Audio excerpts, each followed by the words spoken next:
Hi all, എൻ്റെ പേര് ആതിര. നമ്മളിന്ന് ബയോടെക്നോളജിയുടെ ബാക്കി കുറേ ടോപ്പിക്സിലേക്ക് പോവുകയാണ്. കാരണം കഴിഞ്ഞ വീഡിയോസ് ഏകദേശം 3ഓളം വീഡിയോസ് നിങ്ങൾ കണ്ടിട്ടുണ്ടാവും. എന്താണ് ബയോടെക്നോളജി, എന്താണ് സെല്ലുകൾ, cell organelles, DNA, RNA, gene, genome, പിന്നെ കുറച്ച് ടെക്നോളജീസിനെ കുറിച്ചൊക്കെ പഠിച്ചിരുന്നു. നമ്മൾ അതേ ടോപ്പിക്കിൽ തന്നെയാണ് ഇനിയും കടക്കാൻ പോകുന്നത്. അത് ജീനോമും ജീൻസുമായി ബന്ധപ്പെട്ടിട്ടുള്ള ഒരു ടോപ്പിക്കാണ്. That is genetic disorders. ആ ഒരു ടോപ്പിക്കിലേക്കാണ് കിടക്കുന്നത്. ജെനറ്റിക് ഡിസോർഡേഴ്സ് നോക്കുക. എന്താണ് ജെനറ്റിക് ഡിസോർഡേഴ്സ്? പേര് പോലെ തന്നെ നമ്മുടെ ജീനിനകത്തോ അല്ലെങ്കിൽ നമ്മുടെ DNA-ക്കകത്തോ ക്രോമോസോമിനകത്തോ എന്തെങ്കിലുമൊക്കെ പ്രോബ്ലംസ് വരുമ്പോൾ ഉണ്ടാവുന്ന അസുഖങ്ങൾ അല്ലേ, അതാണ് ജെനറ്റിക് ഡിസോർഡേഴ്സ്. അത് ചിലപ്പോൾ നമ്മുടെ ബോഡിക്കകത്ത് ഉണ്ടാകുന്ന ചില ജീനിൻ്റെ പ്രോബ്ലം ഉണ്ടായിരിക്കാം, അല്ലെങ്കിൽ നമ്മുടെ പാരൻസിൽ നിന്ന് നമുക്ക് ഇൻഹെറിറ്റ് ചെയ്ത അസുഖങ്ങളെ നമ്മൾ എന്തെന്ന് തന്നെ പറയാം, ഇൻഹെറിറ്റഡ് ഡിസോർഡേഴ്സും ജെനറ്റിക് ഡിസോർഡേഴ്സ് ആയിട്ട് തന്നെയല്ലേ പറയുന്നത്. എന്തായാലും ശരി, ഇങ്ങനെ ചില പ്രോബ്ലംസ് കൊണ്ടുണ്ടാവുന്ന അസുഖങ്ങളാണ് ജെനറ്റിക് ഡിസോർഡേഴ്സ്. ജെനറ്റിക് ഡിസോർഡേഴ്സ് രണ്ടായിട്ട് ക്ലാസിഫൈ ചെയ്യാം. One is Mendelian disorders. ആദ്യത്തെ കാറ്റഗറിയാണ് മെന്റലിയൻ ഡിസോർഡേഴ്സ്. രണ്ടാമത്തെ ക്ലാസിഫിക്കേഷനാണ് ക്രോമോസോമൽ ഡിസോർഡേഴ്സ്. രണ്ട് classifications: Mendelian disorders, chromosomal disorders. Mendelian disorders എന്ന് വെച്ചാൽ വേറൊന്നുമല്ല, ഏതെങ്കിലും ഒരു പെർട്ടിക്കുലർ സിംഗിൾ ജീനുമായി ബന്ധപ്പെട്ട പ്രോബ്ലംസ്. അതായത് നമ്മുടെ ബോഡിക്കകത്ത് ഒരുപാട് ജീൻ ഉണ്ട് അല്ലേ, നമ്മുടെ DNA-ക്കകത്ത് ഒരുപാട് സ്ട്രാൻഡ്സ് ഉണ്ട്. ഇതിൽ ഏതെങ്കിലും ഒരു പെർട്ടിക്കുലർ ജീനകത്ത് പ്രോബ്ലം ഉണ്ടായാൽ അത് നമ്മുടെ ബോഡി എഫക്റ്റ് ചെയ്യും. നമുക്ക് ഏതെങ്കിലും ഡിസീസസ് വരാൻ അത് കാരണവുമാകാം. അങ്ങനെ ഉണ്ടാവുന്ന അസുഖങ്ങളെയാണ് മെന്റലിയൻ ഡിസോർഡേഴ്സ് എന്ന് വെച്ചാൽ ഏതെങ്കിലും ഒരു പെർട്ടിക്കുലർ സിംഗിൾ ജീനിന് ഉണ്ടാവുന്ന problems. Examples R haemophilia, Christmas disease എന്നൊക്കെ പറയും അല്ലേ, അതെന്താ ഞാൻ പറയാം. Sickle cell anaemia, colour blindness, thalassaemia, ഇതെല്ലാം മെന്റലിയൻ ഡിസോർഡേഴ്സ് ആണ്, ഒരു ജീനുമായി ബന്ധപ്പെട്ട് വരുന്ന അസുഖങ്ങളാണ്. ഇനി രണ്ടാമത്തെ കാറ്റഗറി ഉണ്ട് ക്രോമോസോമൽ ഡിസോർഡേഴ്സ്. ക്രോമോസോമൽ ഡിസോർഡേഴ്സ് എന്ന് വെച്ചാൽ ക്രോമോസോമുമായി ബന്ധപ്പെട്ട പ്രോബ്ലംസ് ആണ്. ജീൻ മാത്രമല്ല, കംപ്ലീറ്റ് ക്രോമോസോമിന് എന്തെങ്കിലും പ്രോബ്ലം ഉണ്ടാവും. ചിലപ്പോൾ സെക്സ് ക്രോമോസോമിനായിരിക്കാം, അല്ലെങ്കിൽ ഓട്ടോസോമോ എന്തെങ്കിലും ആയിരിക്കാം. എന്തോ ആയിക്കോട്ടെ, ക്രോമോസോമുകളുടെ എണ്ണത്തിൽ കൂടുകയോ കുറയുകയോ അല്ലെങ്കിൽ അതിൻ്റെ അബ്നോർമാലിറ്റിയോ അങ്ങനെ എന്തെങ്കിലും വന്നു കഴിഞ്ഞാൽ ഉണ്ടാവുന്ന അസുഖങ്ങളെ ക്രോമോസോമൽ ഡിസോർഡേഴ്സ് എന്ന് പറയും. അതും നമ്മുടെ ബോഡിയെ ബാധിക്കും. നമ്മുടെ ബോഡിക്കകത്തുള്ള പല ഫീച്ചേഴ്സിനെയും അത് എഫക്റ്റ് ചെയ്യും. Examples are Down syndrome, Turner's syndrome, Klinefelter's syndrome. ഇതൊക്കെ നിങ്ങൾ കേട്ടിട്ടേ കാണുള്ളൂ ഈ പറയുന്ന പേരുകളല്ലേ, കേട്ടിട്ടുണ്ടാവണം. ഇതെന്താന്നുള്ള കാര്യമൊക്കെ നമ്മൾ ഇനി വീഡിയോയിൽ പറയുന്നുണ്ടാവും. ഓക്കെ, ആദ്യം നമുക്ക് മെന്റലിയൻ ഡിസോർഡേഴ്സ് തന്നെ സ്റ്റാർട്ട് ചെയ്യാം. ഒരു പെർട്ടിക്കുലർ ജീനുമായി ബന്ധപ്പെട്ട പ്രോബ്ലം അല്ലേ. ആദ്യത്തെ വൺ ഇസ് ഹീമോഫീലിയ. ഹീമോഫീലിയ എന്ന അസുഖത്തിന്റെ പ്രോബ്ലം എന്താ വെച്ചാൽ, നിങ്ങളുടെ ബോഡിക്കകത്ത് ചെറിയൊരു മുറിവ് വരുമ്പോൾ, ഹീമോഫീലിക് പേഷ്യൻ്റ് ആണ് നിങ്ങളെങ്കിൽ ബ്ലഡ് ഇങ്ങനെ ക്ലോട്ട് ആവത്തില്ല, ബ്ലഡ് ഇങ്ങനെ ഊസ് ഔട്ട് ആയിക്കൊണ്ടേയിരിക്കും. ബ്ലഡ് ക്ലോട്ടിങ് പ്രോപ്പറായിട്ട് നടക്കത്തില്ല. അങ്ങനെയുള്ള അസുഖങ്ങളെ ഹീമോഫീലിയ എന്നോ ക്രിസ്മസ് ഡിസീസ് എന്നോ പറയും. അത് ഈ ക്ലോട്ടിങ് ഫാക്ടറുമായി ബന്ധപ്പെട്ട ചില പ്രോബ്ലംസ് ആണ്. നമ്മുടെ ജീനിനകത്ത് ഒരു മ്യൂട്ടേഷൻ വരുമ്പോൾ നമ്മുടെ ക്ലോട്ടിങ് ഫാക്ടറിനെ അത് എഫക്റ്റ് ചെയ്യും. ബ്ലഡ് ക്ലോട്ട് ചെയ്യാനായിട്ട് ചില ക്ലോട്ടിങ് ഫാക്ടേഴ്സ് പറയാറുണ്ട്. അപ്പോൾ അത്തരം ഫാക്ടേഴ്സിനെ എഫക്റ്റ് ചെയ്യും. അതോടുകൂടി ബ്ലഡ് ക്ലോട്ടിങ് അവസാനിക്കും. ഓക്കെ, ബ്ലഡ് ക്ലോട്ടിങ് പ്രോപ്പറായിട്ട് നടക്കത്തില്ല, ബ്ലഡ് ഇങ്ങനെ ഊസ് ഔട്ട് ആവും. അങ്ങനെയുള്ള അസുഖങ്ങളെയാണ് നമ്മൾ ഹീമോഫീലിയ എന്ന് പറയുന്നത്. ജസ്റ്റ് ഒരു പിക്ചറൈസേഷൻ കൊടുത്തിട്ടുണ്ട്. ഇത് നോർമൽ ബ്ലഡ് വെസൽസ്. സാധാരണയൊക്കെ ആണെങ്കിൽ ഒരു മുറിവ് വന്നു കഴിഞ്ഞാൽ ആ മുറിവ് ഉണങ്ങി തന്നെ പ്ലേറ്റ്ലെറ്റ്സും ക്ലോട്ടിങ് ഫാക്ടർ വന്നിട്ട് അത് ഉണക്കും. ഇതങ്ങനെയല്ല, ഇത് ഉണങ്ങത്തില്ല, ബ്ലഡ് എന്ത് ചെയ്യും, പുറത്തോട്ട് പോയിക്കൊണ്ടേയിരിക്കും. ഇനി രണ്ടാമത്തെ ഒരു ടൈപ്പ് ഓഫ് അസുഖമാണ്, അല്ലെങ്കിൽ ഒരു മെന്റലിയൻ ഡിസോർഡർ ആണ് സിക്കിൾ സെൽ അനീമിയ എന്ന് പറയുന്നത്. സിക്കിൾ സെൽ അനീമിയ പേര് പോലെ തന്നെ ബ്ലഡുകൾ RBC കുറിച്ച് നിങ്ങൾ കേട്ടിട്ടുണ്ടാവും അല്ലെ. നമ്മുടെ ബ്ലഡ് എടുത്തു കഴിഞ്ഞാൽ ഓൾമോസ്റ്റ് 45% ബ്ലഡും ഇസ് കമ്പോസ്ഡ് ഓഫ് RBC. പിന്നെ കുറച്ച് പ്ലേറ്റ്ലെറ്റ്സ് ഉണ്ട്, കുറച്ച് WBC ഉണ്ട്, കുറച്ച് കൂടുതൽ പ്ലാസ്മ ഉണ്ട്. ഇങ്ങനെ കുറേ അടങ്ങുന്ന സംഭവമാണ് ബ്ലഡ് എന്ന് പറഞ്ഞാൽ. അതിൽ 45% എറിത്രോസൈറ്റ്സ് അല്ലെങ്കിൽ RBC ആണ്. ഈ RBCക്കകത്ത് ചെറിയ RBC എന്ന് പറയുന്നത് ചെറിയ സെല്ലുകളാണല്ലേ. ഈ സെല്ലുകൾക്കൊരു ഷേപ്പ് ഉണ്ട്. ഈ ഷേപ്പിനെ അഫക്റ്റ് ചെയ്യും. നമ്മുടെ ബോഡിക്കകത്ത് ഏതെങ്കിലും ജീൻ എന്ന് വെച്ചാൽ ഈ ബ്ലഡുമായി ബന്ധപ്പെട്ടൊക്കെ പറയുന്ന ഒരു ജീൻ ഉണ്ട്, ഹീമോഗ്ലോബിനുമായി ബന്ധപ്പെട്ട് ഹീമോഗ്ലോബിൻ ബീറ്റ ജീൻ എന്ന് പറയും. Haemoglobin beta gene. ഈ ഒരു ജീൻ അഫക്റ്റ് ചെയ്യപ്പെട്ട് കഴിഞ്ഞാൽ ഹീമോഗ്ലോബിന്റെ കൗണ്ട് കുറയും. മാത്രമല്ല ഹീമോഗ്ലോബിന്റെ അല്ലെങ്കിൽ ബ്ലഡുകളുടെ സെല്ലുകളുടെ ഷേപ്പ് മാറും. ബ്ലഡ് സെൽസ് ഇരിക്കുന്നത് എങ്ങനെയാണെന്ന് അറിയാലോ. നോർമൽ ആയിട്ടുള്ള ബ്ലഡ് സെൽ എന്ന് വെച്ചാൽ ഇതുപോലെ ഇരിക്കും, ഇങ്ങനെ ഇരിക്കും. പക്ഷെ സിക്കിൾ സെൽ അനീമിയ വന്നു കഴിഞ്ഞാൽ എന്താ പറ്റുക, അതിന്റെ ഷേപ്പ് ഒരു ക്രസൻ ലൈക്ക് ഷേപ്പിലേക്ക് മാറും. ഇങ്ങനൊരു ഷേപ്പ് ക്രസൻ ലൈക്ക് മൂൺ ഷേപ്പിലായിട്ട് മാറും. അനീമിയ തന്നെയാണിത്. അതായത് ഹീമോഗ്ലോബിൻ അധികം പ്രൊഡ്യൂസ് ചെയ്യില്ല, RBC അധികം പ്രൊഡ്യൂസ് ചെയ്യത്തില്ല. Lack of haemoglobin, lack of RBC. പക്ഷേ അതിനൊപ്പം തന്നെ RBCയുടെ ഷേപ്പ് മാറും.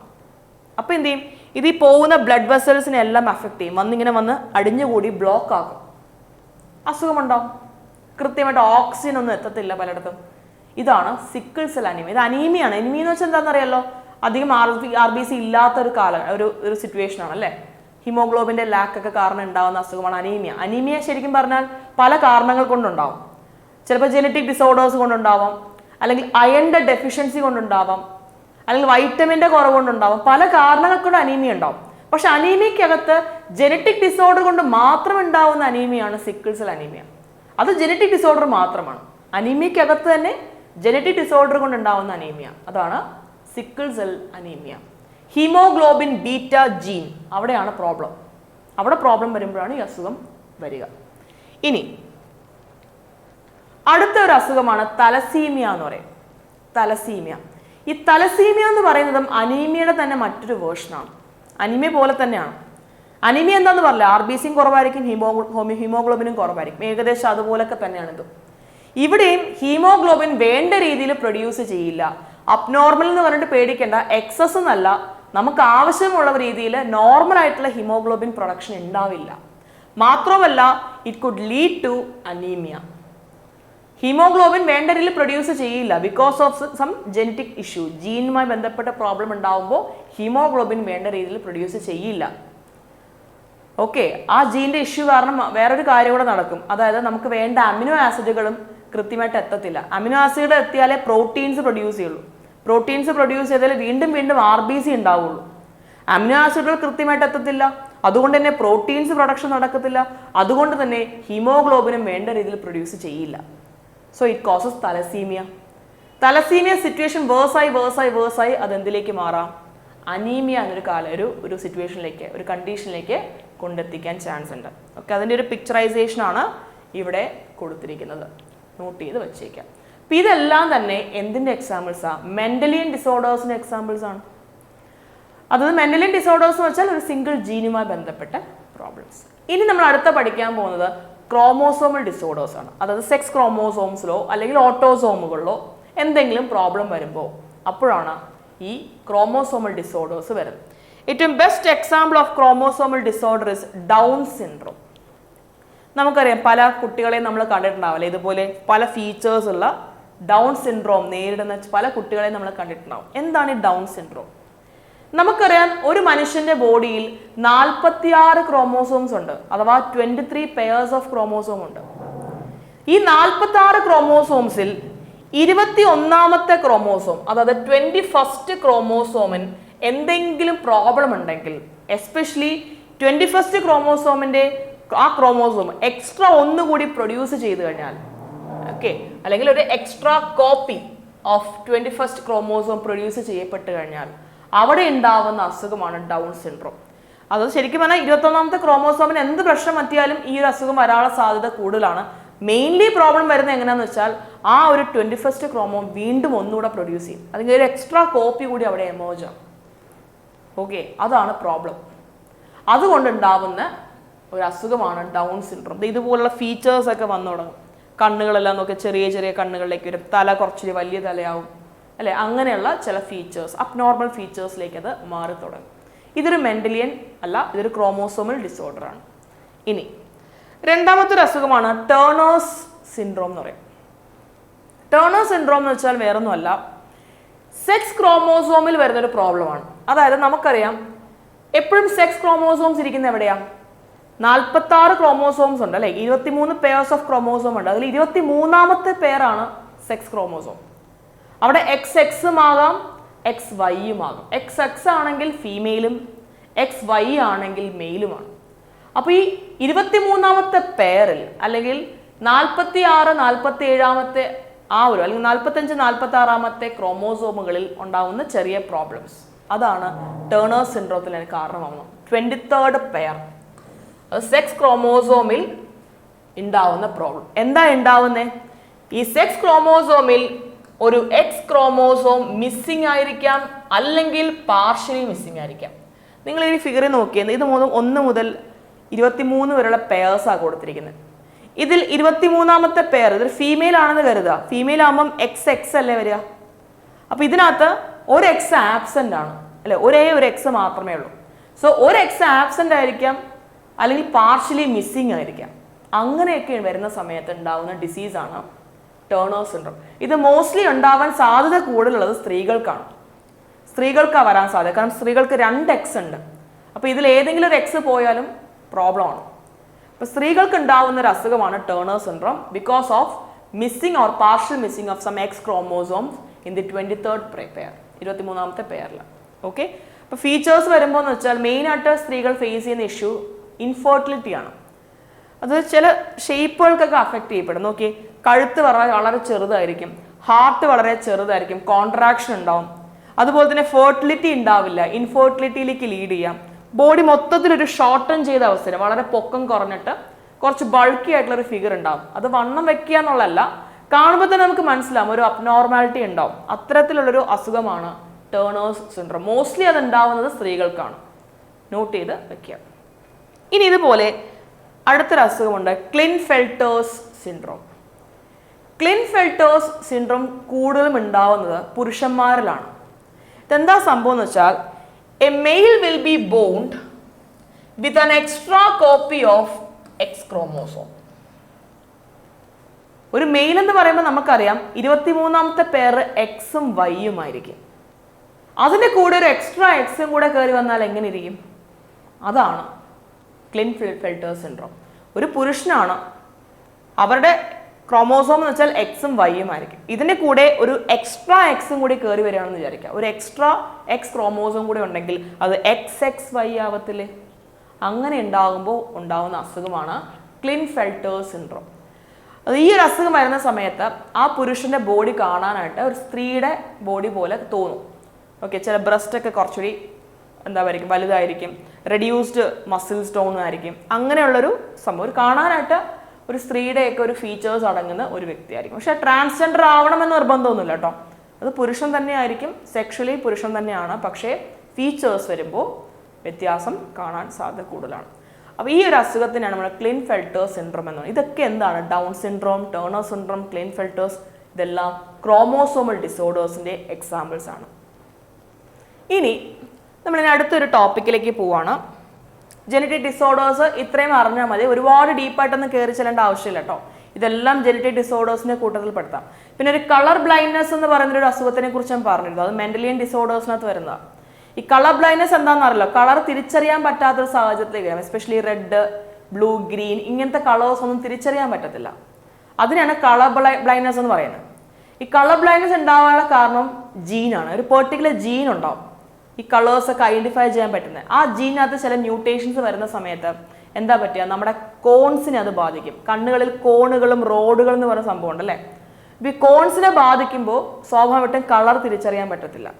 അത് ജീനിലുണ്ടാവുന്ന പ്രശ്നമാണ് എന്തിനെ അഫക്റ്റ് ചെയ്തത്, കണ്ണിനകത്തുള്ള കോണിനെ അഫക്റ്റ് ചെയ്യുന്നത്. അപ്പോൾ കളർ തിരിച്ചറിയാൻ പറ്റത്തില്ല. അതാണ് കളർ ബ്ലൈൻഡ്നെസ്. അതും മെന്റലിയൻ ഡിസോർഡേഴ്സിന്റെ കൂട്ടത്തിൽ നമുക്ക് ഉൾപ്പെടുത്താൻ സാധിക്കും. ഓക്കെ, ഇനി നമ്മൾ പുതിയൊരു ടോപ്പിക്കിലേക്ക് കടക്കുകയാണ്. That is stem cells. വളരെ വളരെ ഇമ്പോർട്ടൻ്റ് ആയിട്ടൊരു ടോപ്പിക്കാണ്. എപ്പോഴും നിങ്ങൾ ന്യൂസിലും മറ്റുമൊക്കെ കാണാൻ സാധ്യതയുള്ള ഒരു ടോപ്പിക്കാണ് സ്റ്റെം സെൽസ്. സ്റ്റെം സെൽസ് എന്താണെന്ന് വെച്ചാൽ പല ഡിഫറെൻറ്റ് സെല്ലുകളായിട്ടും ഡിഫറെൻറ്റ് ഓർഗൻസ് ആയിട്ടും പലതുമായിട്ടും മാറാൻ സാധിക്കുന്ന സെല്ലുകളെയാണ് സ്റ്റെം സെൽസ് എന്ന് പറയുന്നത്. അതായത് ഒരു ചെറിയ സ്റ്റെം സെൽസ് നമ്മുടെ കയ്യിൽ കിട്ടിയെന്ന് കരുതുക. ആ സ്റ്റെം സെൽസിനെ എനിക്ക് എന്താക്കിയും ഡെവലപ്പ് ചെയ്യാൻ പറ്റും. വേണമെങ്കിൽ ഒരു എംബ്രിയോ ആക്കി ഡെവലപ്പ് ചെയ്യാം, അല്ലെങ്കിൽ ഒരു ഓർഗൻ ആക്കി മാറ്റാം. വേണമെങ്കിൽ ഒരു കംപ്ലീറ്റ് ഓർഗാനിസം തന്നെ ഒരു ചെറിയ സ്റ്റെം സെൽസിൽ നിന്നും എനിക്ക് ഉണ്ടാക്കിയെടുക്കാൻ പറ്റും. അതാണ് സ്റ്റെം സെൽസ്. ഒരു ബേസിക് യൂണിറ്റ് ആണ്, പക്ഷേ it can be developed into any other type of cells. ഈ സ്റ്റെം സെൽസ് പറയുന്ന സമയത്ത് നമ്മൾ മെയിനായിട്ട് പറയുന്ന ചില പ്രോപ്പർട്ടീസ് ഉണ്ട്. ഒരു സ്റ്റെം സെൽസിന് കാണാൻ സാധ്യതയുള്ള 2 പ്രധാനപ്പെട്ട പ്രോപ്പർട്ടീസ് ആണ്. ഒന്ന്, സെൽഫ് റിന്യൂവൽ കപ്പാസിറ്റി.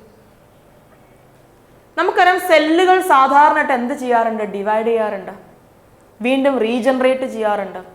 അതുപോലെ സ്റ്റെം സെൽസിനും എന്തിനുള്ള കഴിവുണ്ട്? ഡിവൈഡ് ചെയ്യാനും സെൽഫ് റിന്യൂ ചെയ്യാനും കഴിവുണ്ട്.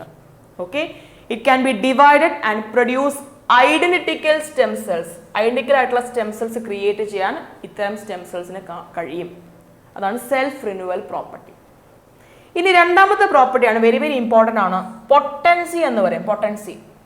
പൊട്ടൻസി എന്ന് വെച്ചാൽ ഞാൻ നിങ്ങളോട് പറഞ്ഞില്ലേ, ഒരു സ്റ്റെം സെൽസിന് പല രീതിയിലും എന്ത് ചെയ്യപ്പെടും? ഡിഫറൻഷിയേറ്റ് ചെയ്യാൻ പറ്റും. പല രീതിയിലും അതിന് മാറാൻ കഴിയും. അങ്ങനെ മാറാൻ കഴിയുന്ന, പല രീതിയിൽ മാറാൻ കഴിയുന്ന ആ പ്രോപ്പർട്ടിയെ പറയുന്ന പേരാണ് potency. Ability to develop into specialised cells with specific functions. Specific ഫങ്ഷൻസോടുകൂടി സ്പെഷ്യലൈസ്ഡ് സെല്ലുകളായിട്ട് മാറാൻ കഴിയുന്ന, അല്ലെങ്കിൽ ഡിഫറൻഷിയേറ്റഡ് സെല്ലുകളായിട്ട് മാറാൻ കഴിയുന്ന സ്റ്റെം സെൽസ് അല്ലേ, ആ ഒരു കഴിവിനെ നമ്മൾ പറയുന്ന പേരാണ് പൊട്ടൻസി എന്ന് പറയുന്നത്. പൊട്ടൻസി ഹയർ ആണെങ്കിൽ അതിന് അത്രയും കഴിവുണ്ടെന്നാണ് പറഞ്ഞത് ഡിവൈഡ് ചെയ്യപ്പെടാൻ അല്ലെങ്കിൽ ഡിഫറൻഷിയേറ്റ് ചെയ്യപ്പെടാൻ. പൊട്ടൻസി കുറവാണെങ്കിൽ അങ്ങനെ ഡിഫറൻഷിയേറ്റ് ചെയ്യാനുള്ള കഴിവ് കുറവായിരിക്കും. ഈ പൊട്ടൻസിയുടെ ബേസിസിൽ stem cells are classified into 3 types. നിങ്ങൾ ഈ ഫിഗറിൽ നോക്കുക, 3 രീതിയിൽ സ്റ്റെം സെൽസിനെ നമ്മൾ ക്ലാസിഫൈ ചെയ്യാറുണ്ട്. One is totipotent stem cells, TOTI, totipotent stem cells, pluripotent stem cells, multipotent stem cells. 3ആയിട്ട് ക്ലാസിഫൈ ചെയ്യാറുണ്ട്. Totipotent, pluripotent, multipotent. ടോട്ടിപൊട്ടന്റിന് ഏറ്റവും ബെസ്റ്റ് എക്സാമ്പിൾ ആണ് സൈഗോട്ട്. നിങ്ങൾക്കറിയാം, നമ്മുടെ ഫെർട്ടിലൈസ്ഡ് എഗ്ഗുകൾ അല്ലെ, ഫെർട്ടിലൈസ്ഡ് എഗ്ഗുകൾ ഏകദേശം 3 ദിവസത്തോളമൊക്കെ പ്രായം മാത്രമേ മാക്സിമം കാണത്തുള്ളൂ. അത്തരം സൈഗോട്ട്സ്, ഫെർട്ടിലൈസ്ഡ് എഗ്സ് എല്ലാം തന്നെ എന്താണ്?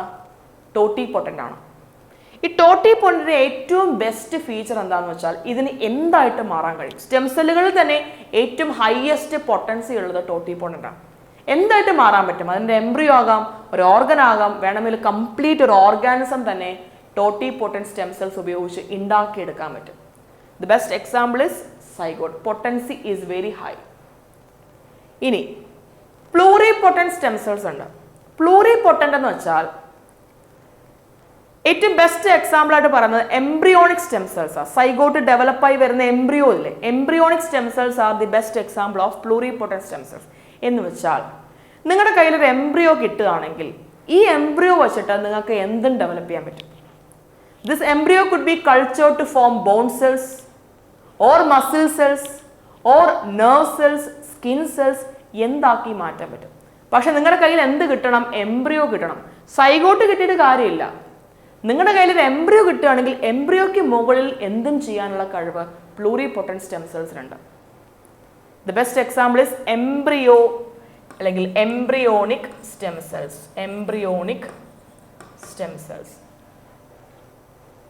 കാണാൻ ബുദ്ധിമുട്ടുണ്ടാവും അല്ലേ? Embryonic stem cells.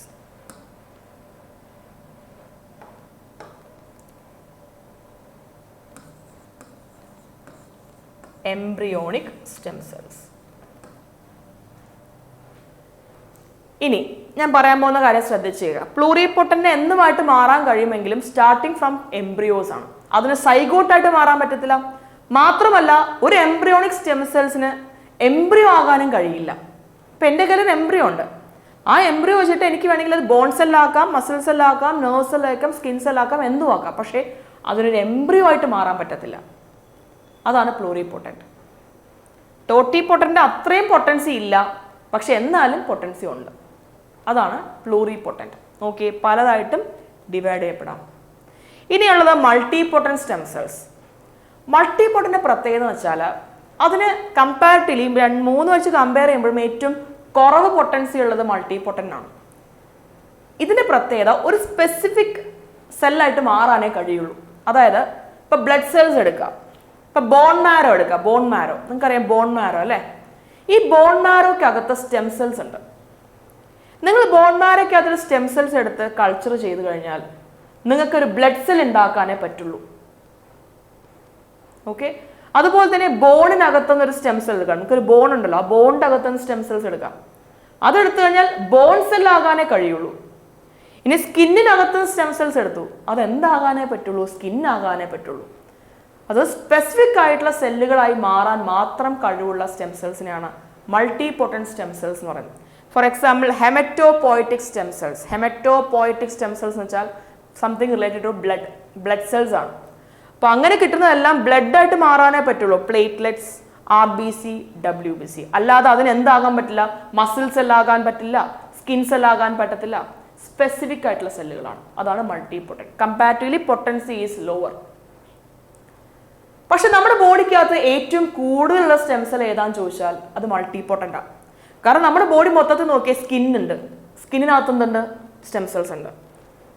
ഹാർട്ട് ഉണ്ട്, ഹാർട്ടിനകത്ത് സ്റ്റെം സെൽസ് ഉണ്ടാവും. ബോൺ മാരോ, അതിനകത്ത് സ്റ്റെം സെൽസ് ഉണ്ട്. നെർവ്സ്, ഇഷ്ടംപോലെ സെല്ലുകൾ അല്ലെങ്കിൽ മൾട്ടി പൊട്ടന്റ് സ്റ്റെം സെൽസ് നമ്മുടെ കയ്യിലുണ്ട്. ഏറ്റവും കൂടുതലുള്ള സ്റ്റെം സെൽസ് ഏതാ? Multi potent. ഈ മൾട്ടി പൊട്ടന്റ് സ്റ്റെം സെല്ലുകൾക്ക് വേറൊരു എക്സാമ്പിൾ ഞാൻ പറയാം. നമ്മുടെ ബോഡിക്കകത്തുള്ള എല്ലാ സൊമാറ്റിക് സെല്ലുകളും, സൊമാറ്റിക് സെല്ലുകൾ എന്ന് വെച്ചാൽ അഡൾട്ട് സ്റ്റെം സെല്ലുകളാണ്. നമ്മുടെ ബോഡിക്കകത്ത് ഒരു അഡൾട്ട് വ്യക്തിക്ക് കാണാൻ സാധിക്കുന്ന stem cells, adult stem cells, അതിനെയാണ് സൊമാറ്റിക് സെൽ എന്ന് പറയുന്നത്. SOMATIC, somatic stem cells. ഇത്തരം സൊമാറ്റിക് സെല്ലുകളിൽ എല്ലാത്തിലും അല്ലെങ്കിൽ എല്ലാ സൊമാറ്റിക് സെല്ലുകളും മൾട്ടി പൊട്ടന്റ് ആണ്. അത് നോട്ട് ചെയ്ത് വെക്കാം. Totipotent example zygote, pluripotent example embryonic stem cells, and multipotent example is adult stem cell അഥവാ സൊമാറ്റിക് സ്റ്റെം സെൽസ്. പക്ഷെ നിങ്ങൾ നോക്കിയേ, കമ്പാരിറ്റീവ്ലി ഏറ്റവും നല്ല സ്റ്റെം സെൽസ് അല്ലെങ്കിൽ ഒരു മെഡിക്കൽ ആവശ്യങ്ങൾക്ക് വേണ്ടിയിട്ടോ മെഡിസിൻ ഉണ്ടാക്കാനോ റിസർച്ചിനൊക്കെ നമുക്ക് ഏറ്റവും ബെസ്റ്റ് ആയിട്ട് തോന്നുന്ന stem cells is pluripotent. Totipotent potency ഉണ്ട്, ശരിയാണ്. പക്ഷേ ടോട്ടി പൊട്ടന്റ് സൈഗോട്ടിൽ നിന്നല്ലേ വരുന്നത്. ഈ സൈഗോട്ട് വെച്ചാൽ 3 ദിവസം പ്രായമുള്ള ഫെർട്ടിലൈസ്ഡ് എഗ്ഗുകളാണ്. അതിൽ നിന്ന് സ്റ്റെം സെൽസ് റിമൂവ് ചെയ്യാന്ന് പറയുന്നത് കുറച്ച് ബുദ്ധിമുട്ടാണ്. ഒട്ടും സ്റ്റെബിലിറ്റി ഉണ്ടാവില്ല. ഐസൊലേറ്റ് ചെയ്യാനും കുറച്ച് ബുദ്ധിമുട്ടാണ്. പിന്നെ ചില എത്തിക്കൽ കൺസേൺസ് ഒക്കെ ഉണ്ട്. അതുകൊണ്ട് ടോട്ടി പൊട്ടന്റ് നമ്മൾ അധികം യൂസ് ചെയ്യാറില്ല. നമ്മൾ കൂടുതൽ യൂസ് ചെയ്യുന്ന പ്ലൂറി പൊട്ടന്റാണ്. പ്ലൂറി പൊട്ടന്റ് പ്രത്യേകത എംബ്രിയോ ആയിട്ട് കിട്ടിക്കഴിഞ്ഞാൽ ബാക്കിയൊക്കെ അത് എന്ത് വേണമെങ്കിലും ചെയ്യാൻ പറ്റും, അല്ലേ? പക്ഷെ കൂടുതൽ മൾട്ടി പൊട്ടന്റാ. അപ്പൊ നമ്മൾ സാധാരണ എന്ത് ചെയ്യും? ഈ മൾട്ടി പൊട്ടന്റ് സ്റ്റെം സെൽസ് അഥവാ സൊമാറ്റിക് സെല്ലുകൾ എടുത്തിട്ട് അതിനെ ലാബിൽ വെച്ച് എന്താക്കി മാറ്റും? പ്ലൂറി പൊട്ടന്റ് സ്റ്റെം സെൽസ് ആക്കി കൺവേർട്ട് ചെയ്യും. കാരണം അതാണ് ഏറ്റവും ബെസ്റ്റ് സ്റ്റെം സെൽസ് എന്ന് പറയുന്നത്. പക്ഷെ കൂടുതലുള്ളത് മൾട്ടി പൊട്ടന്റ് അല്ലേ? അപ്പം നമ്മൾ മൾട്ടി പൊട്ടന്റ് എടുക്കും. മൾട്ടി പൊട്ടന്റ് വെച്ചാൽ non pluri potent, pluri potent അല്ലാത്ത സെല്ലുകൾ അല്ലേ മൾട്ടി പൊട്ടന്റ്. അത്തരം നോൺ പ്ലൂറി പൊട്ടന്റ് അല്ലെങ്കിൽ മൾട്ടി പൊട്ടന്റ് സ്റ്റെം സെൽസ് എടുത്തിട്ട് അതിനെ ലാബിൽ വെച്ച് കൾച്ചർ ചെയ്ത് നമ്മൾ അതിനെ പ്ലൂറി പൊട്ടന്റ് സ്റ്റെം സെൽസ് ആക്കി കൺവേർട്ട് ചെയ്യും. ഇങ്ങനെ ലാബിൽ വെച്ച് ആർട്ടിഫിഷ്യലി ഉണ്ടാക്കുന്ന പ്ലൂറി പൊട്ടന്റ് സ്റ്റെം സെല്ലുകളെ നമ്മൾ പറയുന്ന പേരാണ് induced pluripotent stem cells. ഇത് UPSCക്ക് ഒരിക്കൽ എക്സാമിന് ചോദിച്ചതാണ്, 4 പ്രിലിംസ്. എന്താണ് induced pluripotent stem cells, അങ്ങനെ എന്തോ ആണ് ചോദ്യം വന്നത്, എനിക്ക് ഓർമ്മ കിട്ടുന്നില്ല. അപ്പോൾ ഇതൊരു ചോദ്യമായിരുന്നു, ഒരിക്കൽ ചോദിച്ചിട്ടുള്ളൊരു ക്വസ്റ്റൻ ആണ്. Induced pluripotent stem cells, pluripotent stem cells made or created inside a lab. അപ്പം അങ്ങനെ ഡെവലപ്പ് ആയി കഴിഞ്ഞാൽ അതിനെ എന്തായും ഡിവൈഡ് ചെയ്യാൻ പറ്റും അല്ലേ? വേണമെങ്കിൽ നെർവ് സെൽസ് ആയിട്ട് മാറ്റാം, മസിൽ സെൽസ് ആയിട്ട് മാറ്റാം, ഓർഗൻസ് ആയിട്ട് മാറ്റാം, ബ്ലഡ് ആക്കി മാറ്റാം, ബോൺ ആക്കി മാറ്റാം, എന്ത് മാറ്റാം. ഇതാണ് induced pluripotent stem cells. ഈ സ്റ്റെം സെല്ലുകൾ നമ്മൾ പഠിച്ചു, എന്താന്ന് പഠിച്ചു അല്ലേ? പക്ഷേ ഈ സ്റ്റെം സെല്ലുകൾ കൊണ്ട് എന്താ ഗുണം? എന്താ? Induced pluripotent stem cells ഉണ്ടെന്ന് തന്നെ കരുതുക, അല്ലെങ്കിൽ എന്തെങ്കിലും സ്റ്റെം സെൽസ് ഉണ്ടെന്ന് വെച്ചാൽ എന്താ ഗുണം? സാധാരണ കേസിൽ ഒരു അസുഖം വരുന്ന സമയത്ത് നമ്മളൊരു തെറാപ്പി യൂസ് ചെയ്യും, സ്റ്റെം സെൽ തെറാപ്പി എന്ന് പറയും. അത് മോസ്റ്റ്ലി നമ്മൾ കണ്ടുവന്നിട്ടുള്ളത് ക്യാൻസർ ട്രീറ്റ്മെന്റുകൾക്കാണ്. ക്യാൻസറിന് മാത്രമല്ല, വേണമെങ്കിൽ അൽഷിമേഴ്സിന് യൂസ് ചെയ്യാം, അല്ലെങ്കിൽ നമ്മുടെ സ്പൈനൽ കോഡിൽ എന്തെങ്കിലും ഇഞ്ചുറി ഉണ്ടെങ്കിൽ ഈ സ്റ്റെം സെൽ തെറാപ്പി യൂസ് ചെയ്യാം, ഇമ്മ്യൂൺ ഡിസോർഡേഴ്സ് ഉണ്ടെങ്കിൽ ചെയ്യാം. എന്താ ഈ സ്റ്റെം സെൽ തെറാപ്പി എന്ന് വെച്ചാൽ, നമ്മളെല്ലാവരുടെ ബോഡിക്കകത്തും സ്റ്റെം സെൽസ് ഉണ്ട് അല്ലേ? നമ്മൾ എന്ത് ചെയ്യും? ആ സ്റ്റെം സെല്ലുകളെ പതുക്കെ അങ്ങ് റിമൂവ് ചെയ്യും. സ്റ്റെം സെല്ലുകളെ പതുക്കെ അങ്ങ് റിമൂവ് ചെയ്യും. എന്നിട്ട് അതിനെ ലാബിൽ വെച്ച് ചെറിയ മോഡിഫിക്കേഷൻസ് വരുത്തും. മോഡിഫിക്കേഷൻസ് എന്ന് വെച്ചാൽ പുതിയ എന്തെങ്കിലും കാര്യം ആഡ് ചെയ്യുന്നല്ല, അതിനൊന്ന് കൾച്ചർ ചെയ്യും, അതിനൊന്ന് ഡെവലപ്പ് ചെയ്യും. നമ്മുടെ ബോഡിക്കകത്തുനിന്ന് തന്നെ സ്റ്റെം സെൽസ് എടുക്കുന്നു, ബ്ലഡ് എടുത്ത് സ്റ്റെം സെൽസ് റിമൂവ് ചെയ്യുന്നു, എന്നിട്ട് അതിനെ ലാബിൽ വെച്ചൊന്ന് പ്രോസസ്സ് ചെയ്യുന്നു. ഈ സ്റ്റെം സെൽസിനെ നമ്മൾ ഡിഫറെൻറ്റ് സ്റ്റെം സെൽസ് ആക്കി ഡിവൈഡ് ചെയ്യുന്നു. സ്റ്റെം സെൽസുകൾക്ക് എന്ത് ചെയ്യാൻ പറ്റും? ഡിവൈഡ് ചെയ്യാനുള്ള പോസിബിലിറ്റി ഉണ്ട് അല്ലേ, സെൽഫ് റിന്യൂവൽ കപ്പാസിറ്റി ഉണ്ട്. അപ്പോൾ സ്റ്റെം സെൽസ് എടുക്കുന്നു, അതിനെ മൾട്ടിപ്ലൈ ചെയ്യുന്നു, അല്ലെങ്കിൽ അതിനെ സെൽ ഡിവിഷൻ ചെയ്യുന്നു. ആ സ്റ്റെം സെല്ലുകളെ വീണ്ടും നമ്മൾ നമ്മുടെ ബോഡിക്കകത്തേക്ക് ഇൻഡ്യൂസ് ചെയ്യുന്നു. നമ്മുടെ സ്റ്റെം സെൽസ് ഉപയോഗിച്ച് കൾച്ചർ ചെയ്ത് എഗെയിൻ നമ്മുടെ ബോഡിക്കകത്ത് തന്നെ ഇൻഡ്യൂസ് ചെയ്യും. അപ്പോൾ ഗുണം എന്താണെന്ന് വെച്ച് കഴിഞ്ഞാൽ, ഇപ്പോൾ എനിക്കൊരു സ്പൈനൽ കോഡിൽ ഇഷ്യൂ ഉണ്ടെന്ന് കരുതുക. സ്പൈനൽ കോഡ് എന്ന് വെച്ചാൽ എൻ്റെ ബോണുമായി ബന്ധപ്പെട്ട് ഇഷ്യൂ ഉണ്ടെന്ന് കരുതുക. അത് ആലോചിക്കാം. ഈ ബോണുമായി ബന്ധപ്പെട്ട് ഇഷ്യൂസ് ചെയ്യേണ്ട സമയത്ത് ഞാൻ എന്ത് ചെയ്യും? എൻ്റെ ബോൺ സ്റ്റെം സെൽ ഞാൻ എടുക്കും, എന്നിട്ട് അതിനെ കൾച്ചർ ചെയ്ത് എഗെയിൻ എൻ്റെ ബോഡിക്കകത്തേക്ക് ഇൻഡ്യൂസ് ചെയ്യും. അപ്പോൾ ഈ ബോൺ സ്റ്റെം സെൽസ് വന്നിട്ട് എന്ത് ചെയ്യും? അതിനെ റിപ്പയർ ചെയ്യും, റിന്യൂ ചെയ്യും. എൻ്റെ സ്പൈനൽ കോഡിലെ ഇഷ്യൂസ് എല്ലാം അതോടുകൂടി തീരും. ഇതുപോലെ അൽഷിമേഴ്സ് ഉള്ളവർക്ക് ബ്രെയിനുമായി ബന്ധപ്പെട്ട നെർവ് സെൽസ് എടുക്കും, അല്ലെങ്കിൽ ബ്രെയിൻ സെൽസ് എടുക്കും, എന്നിട്ട് അതിനെ ഇതുപോലെ പ്രോസസ്സ് ചെയ്ത് വീണ്ടും നമ്മുടെ ബോഡിക്കകത്തേക്ക് ആഡ് ചെയ്യും. അപ്പോൾ ബ്രെയിൻ സെൽസ് വീണ്ടും എന്ത് ചെയ്യും? പ്രോസസ്സ് ചെയ്യും. ഇങ്ങനെ ചെയ്യുന്ന പ്രോസസ്സിനെയാണ് സ്റ്റെം സെൽ തെറാപ്പി എന്ന് പറയുന്നത്. ഇപ്പോൾ അത്രയും സിവിയർ ആയിട്ടുള്ള ബോൺ ക്യാൻസറോ അല്ലെങ്കിൽ ബ്ലഡ് ക്യാൻസർ ഒക്കെ ഉള്ള ആൾക്കാരാണെന്ന് കരുതുക. അത്രയും സിവിയർ ആയിട്ടുള്ള ബ്ലഡ് ക്യാൻസർ ഒക്കെ ആയിട്ടുള്ള ആൾക്കാരാണെങ്കിൽ സ്വന്തം സ്റ്റെം സെൽസ് ഉപയോഗിക്കാൻ പറ്റിയില്ലെങ്കിൽ നമുക്ക് വേറെ ആരുടെയെങ്കിലും സ്റ്റെം സെൽസ് ഉപയോഗിക്കാം. ഡോണേഴ്സ് ഉണ്ട്, സ്റ്റെം സെൽസ് ഡൊണേറ്റ് ചെയ്യുന്ന ആൾക്കാരുണ്ട്, അവരെ നമുക്ക് സമീപിക്കാം. അവർ സ്റ്റെം സെൽസ് ഡൊണേറ്റ് ചെയ്യുന്നു, ആ സ്റ്റെം സെൽസ് നമ്മുടെ ബോഡിക്കകത്തേക്ക് ആഡ് ചെയ്യാം. അങ്ങനെ ആഡ് ചെയ്ത് കഴിഞ്ഞാൽ കംപ്ലീറ്റ് നമ്മുടെ ബോഡിക്കകത്തുള്ള DNA-ക്കകത്തും ജീനിനകത്തും എല്ലാം ചേഞ്ച് വരും കേട്ടോ. അതിനനുസരിച്ച് ഇപ്പോൾ ബോൺ മാരോ ട്രാൻസ്പ്ലാന്റേഷനിൽ സാധാരണ യൂസ് ചെയ്യുന്നത് സ്റ്റെം സെൽ തെറാപ്പിയാണ്. നിങ്ങൾ ഫോറൻസിക് എന്ന് പറഞ്ഞൊരു മൂവി കണ്ടിട്ടുണ്ടാവും. അതിനകത്ത് പുള്ളി അല്ലെങ്കിൽ അതിൻ്റെ കൾപ്രിറ്റായിട്ട് പറയുന്ന ആ വ്യക്തി, ആ ഡോക്ടർ അല്ലേ, പുള്ളി ഫിംഗർ പ്രിന്റ് വെക്കുന്ന സമയത്ത് ഡിറ്റക്ട് ചെയ്യപ്പെടില്ല അല്ലേ. അത് കാരണം പറയുന്നതാണ്, പുള്ളി ബോൺ മാരോ ട്രാൻസ്പ്ലാന്റേഷൻ ചെയ്തിരുന്നു, പുള്ളി ക്യാൻസർ പേഷ്യൻ്റ് ആയിരുന്നു. പുള്ളി ബോൺ മാരോ ട്രാൻസ്പ്ലാന്റേഷൻ ചെയ്തതിൻ്റെ ഭാഗമായിട്ട് പുള്ളിയുടെ കംപ്ലീറ്റ് DNA-ക്കകത്ത് മാറ്റങ്ങൾ വന്നു. അതുകൊണ്ടാണ് ആ ഫിംഗർ പ്രിന്റ് എന്താവാത്തത്, കൃത്യമായിട്ട് വർക്കാവാത്തത്. എല്ലാവരും DNA യുണീക്ക് ആണെന്ന് പറഞ്ഞാലും ബോൺ മാരോ ട്രാൻസ്പ്ലാന്റേഷൻ ചെയ്യുമ്പോൾ ആ DNA-ക്ക് ചേഞ്ചസ് വരാം. അതാണ് അവിടെ കാണിക്കുന്നത്. അപ്പോൾ സ്റ്റെം സെൽ തെറാപ്പി അവിടെ യൂസ് ചെയ്തിട്ടുണ്ട്. അങ്ങനെ ചെയ്യുന്ന സമയത്ത് DNA-ക്കകത്തും ജീനിനകത്തും മാറ്റങ്ങൾ സംഭവിക്കാം. ഓക്കെ, നോട്ട് ചെയ്ത് വച്ചേക്കാം. സോ ഇത്രയും ടോപ്പിക്സ് ആണ് നമ്മൾ ഇന്നത്തെ വീഡിയോയ്ക്കകത്ത് പറയാൻ ഉദ്ദേശിച്ചിട്ടുണ്ടായിരുന്നത്. ഏകദേശം നിങ്ങൾക്കൊരു ഐഡിയ കിട്ടി എന്ന് വിചാരിക്കുന്നു. ജെനറ്റിക് ഡിസോർഡേഴ്സും നമ്മൾ പഠിച്ചു, അതുപോലെ തന്നെ സ്റ്റെം സെല്ലുകളെ കുറിച്ചും ഡിഫറെൻറ്റ് ടൈപ്പ് ഓഫ് സ്റ്റെം സെല്ലുകളെ കുറിച്ചും അതിൻ്റെ ആപ്ലിക്കേഷനെ കുറിച്ചും സ്റ്റെം സെൽ തെറാപ്പിയെ കുറിച്ചും നമ്മൾ ഡിസ്കസ് ചെയ്തു. ഓക്കെ, സോ അടുത്ത വീഡിയോയിലേക്ക് കാണാം. Until then signing off. Thank you.